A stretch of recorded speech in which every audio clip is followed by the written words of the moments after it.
also to remember the law of God as they make their decisions. And then the prayer shawl they put over their head as their prayer closet and as a sign of humility to the Lord. And it was very interesting. I'm in the middle of this airplane and have all these men up doing this. And first I thought, oh, they must be, rabbis, and this is part of what they're required to do. Oh no. From the time you have your bar mitzvah, which you saw a little video of, one that we had seen there, that bar mitzvah at 13 years old, as a 13-year-old male, you become responsible for all of the laws and customs. And this is one of the laws that you'll actually remember in the Gospels, Christ actually reprimanded the Pharisees for making large phylacteries so that they could be seen in their worship. But this is something that they still do to this day. Every single day, at certain times of the day, they do this, except for the Sabbath, because that's considered work. So you don't do it on the Sabbath. But that was very interesting. This first area here is En Gedi. And En Gedi, just to give you a picture, is right by the Dead Sea. Okay, I'm going to come back to that picture in a minute. Okay, let me see here. Whoops. Okay. Oops, I don't know why it's doing that. Okay, but the area right in between the two mountains is what I'm trying to show you. On the top picture, that area is the Dead Sea. And that's really important. The Dead Sea recedes 3 feet every year. It's that salty, and there's that much humidity. For those of you who don't know, you can float in the Dead Sea. I did. It's like experiencing a modern-day miracle. You step into the water, lift your feet, and up you go. And you can't sink in it. Nothing lives in it. You don't want to get anything in your eyes. But anyway, that's the Dead Sea. This is very interesting. For those of you who don't remember, En Gedi is where David fled when he and Saul were in pursuit. And we read in 1 Samuel 24 about Saul saying, I'm going to go get David. David flees with his 600 men to En Gedi, and they hide in a cave. When you go to En Gedi, you just look up, and there are caves everywhere. And you can see my arrow pointing to one of those caves. Obviously, you can see a lot of the sand has come down. But all in that upper area, every single one of those dark spots is a cave. And the one before it as well. But David, this one on the right, I loved where it says caves. I love that one because it looks like a big one. And we remember that David goes in there, into the cave to hide with 600 men. He's hiding. Saul comes with his 3,000 men. They're coming. Come, let's go get David. He goes in there to relieve himself. David cuts off part of his robe, and the rest is history from there. But being up here was really awesome. When we reviewed some of the Psalms, and there are two in particular that David wrote when he was here, Psalm 57 and Psalm 63. And I'm sure most of you are familiar with Psalm 63, where he says, my heart, my flesh cries out, I yearn for you as in a dry and thirsty land. Once you're here, and you see the Dead Sea, and all you have around you is dry desert, there's no fresh water except for one spring, which I'll mention. It makes a lot of sense why David would compare it to that. My soul thirsts for you as for a dry and thirsty land. That spring there on the left is called David's Spring. It is one of only 2 freshwater areas that are up there in En Gedi. And so most likely David was near that area at some point so that he could get fresh water. En Gedi was a very favorite place for me. My family will tell you I say that about all of them, but I had to really narrow it down, so that's one of them. The second place that was especially meaningful to me was Sea of Galilee. If you ever have the chance to go to Israel, the Sea of Galilee will be worth your entire trip. The Sea of Galilee is where much of Jesus' ministry occurred. And it's not actually a sea. It's called a sea, but really it's like a large lake. It's 13 miles long, 7 miles wide, and it's only 150 feet deep at the deepest point. From anywhere you stand around the Sea of Galilee, you can see the other side. And we were able to go on a boat trip. While we were there, they had these fishing boats, and ours had a worship leader. He is a believer, and he was able to lead us in some worship, and I'll show you a video of that in just a minute here. Let me see if I can go to it.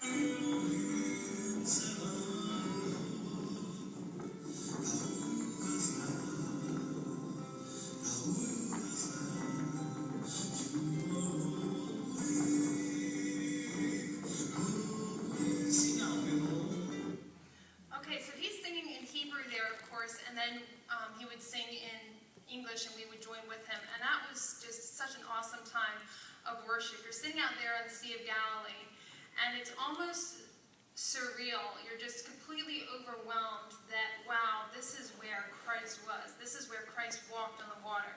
This is where Peter came and walked to Christ from the water over to the sea, or over to the shoreline after the resurrection, and had a supper of fish with Jesus. This is where Jesus calmed the storm. And it's really neat. When you're here, like I said, you can see it's very cloudy here, but you can see in the background there are some mountains that you can see, and the largest ones that you're going to be able to see are the Golan Heights. And some of you may be familiar with the Golan Heights. It's an area of much controversy between the Palestinians and Israelis, and depending on who is kind of on top and in control at the time, depends on a lot on, or I should say affects Israel's peace, and it's a great place for armies to hide, and you really have the advantage if you're in control of certain areas of the Golan Heights. The Golan Heights are right near the Sea of Galilee, and the Sea of Galilee comes down about 700 feet below sea level, and what can happen is these winds can just push through, and when they come through the Golan Heights and come right down onto the Sea of Galilee, that's when you can get these big, large storms. So when we read about this storm that was so large and great, and that Jesus completely calmed, you can actually think about that wind coming right down through the Golan Heights and just suddenly sweeping up and causing a ferocious storm. I told you we did have a supper of fish. You saw it on the other slide. For those who wanted it, I had a lamb kebab instead. I don't really care for fish, but we did have one there, and it's really neat to be there on the Sea of Galilee. I did pick up a few stones there from the sea, and when you're there, if you ever get an opportunity to go, just take some time to go be alone and just read the scriptures and meditate on them, and you're just in such awe of everything. This is the place where the disciples really saw who God was, or who Christ was, and they proclaimed that he was God. Matthew 14:33, they said, "Truly you are the Son of God," and they worshipped him. And they were not only in awe of the power that was within Christ, but they realized that you are God. The next place I want to show you is Bethlehem. All throughout Israel, different areas are under different rule. Part of Israel is under Israeli rule. Some of it is under Palestinian rule. You feel, as an American, you feel very different when you're in each of those places. I don't think it's just because you know that it's Palestinian rule. It really does feel different, and I'll explain that a little bit more when I talk about Jerusalem. But when we went into Bethlehem, Bethlehem is under Palestinian rule. That being said, there was a large wall, and you can see the barbed wire on top that was around it. That guard tower there are guards, and there are guards all along the wall here. There is actually a sign outside the wall that says, if you are an Israeli and you dare to come within a certain part of that wall, you will be shot sight unseen. A sign telling you that. That being said, we left our Israeli guide about a mile out from Bethlehem before we went in there. Every time we moved into an area that was Palestinian controlled, we had to give in all of our passports. It sometimes could take them up to an hour. For us here, it only took about 20 minutes. They go through your passports, check you in, and you're good to go. So in we went, and there we met up with a Palestinian guide, and he's the one who talked with us a little bit about specifically the birth of Jesus. And this was when we went to the Shepherd's Fields, which I thought I would, oh yes, this is part of it here. This is part of the Shepherd's Fields. Imagine all of the houses and hotels there on the left. Imagine all of that gone, and just imagine that is just this low-lying area of hills, and imagine how dark it would get down there. And then suddenly have the glory of the Lord and all these angels, come and saying, Christ has been born. Come and see where the Lord lays. And for them to then go and to see that.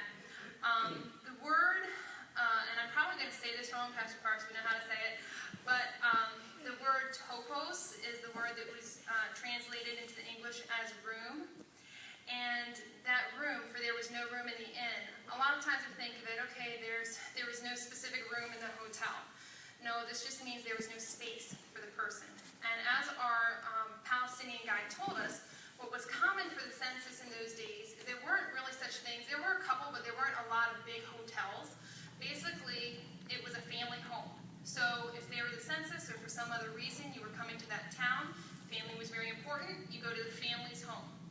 That home, a lot of times, was a cave. Could have been a cave, some were not, but a lot of them were caves, and we saw a lot of caves in the Shepherd's Field. But in these caves, there were a few different areas. There's the one common area that's the common room where everybody eats, and then they would also sleep there.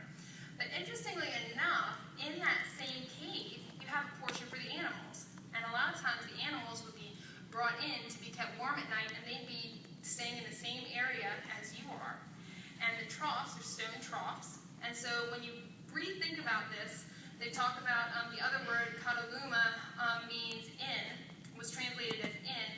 But if you were to translate it into our language now, instead of thinking of it as there was no room in the motel, it would be there was no space for them in the family home.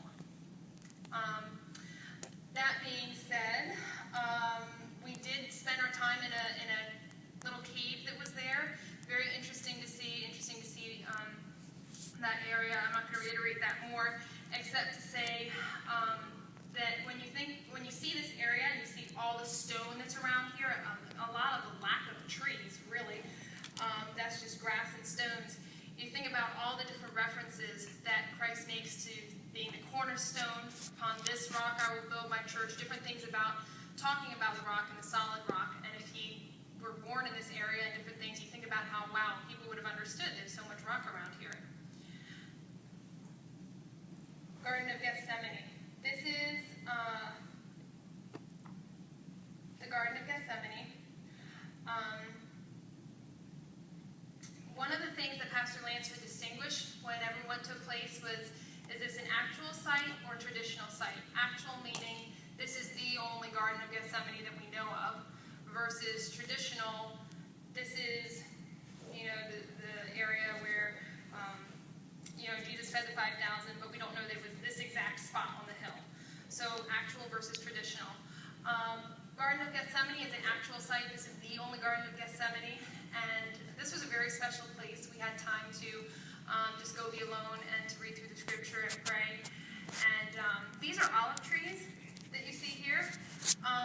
These probably don't date back to the time of Christ. They say that they were probably saplings then. But this was a very neat place. This is right outside of the old city of Jerusalem. That's what that wall is in the very back, if you can see it. This is very interesting. These are bone boxes. And in the scriptures we read about how some, it said they were buried with the bones of their fathers. That's very literal. What would happen was when someone died, they would take the bones, and this is a lot of times, especially with those who didn't have a lot of money, but they would take your bones and, you would be buried, close the area off with a stone. A year later, the eldest son comes back, takes the bones out, puts them in the bone box, buries the bone box right underneath that grave area. And then, next time somebody in the family dies, the same thing happens, pull out the bone box again, put the new bones in, and move on. That's one area. The part on the bottom, those are also 3 tombs as well. This becomes very important because when we read about Christ and his burial, we read that he was placed in a tomb that no man had ever been laid in. And it was a rich man's tomb. And when you go to the area of Golgotha and you see what we call the Garden Tomb, there's an area here. Golgotha was in the slides, but I didn't get to actually put a piece on here. But Golgotha, the place of the skull. It is called the place of the skull. Interestingly enough, a lot of the pictures we see of Calvary have the hill, and then the cross is on the top of the hill. We don't 100% know what happened, but per their culture, usually the cross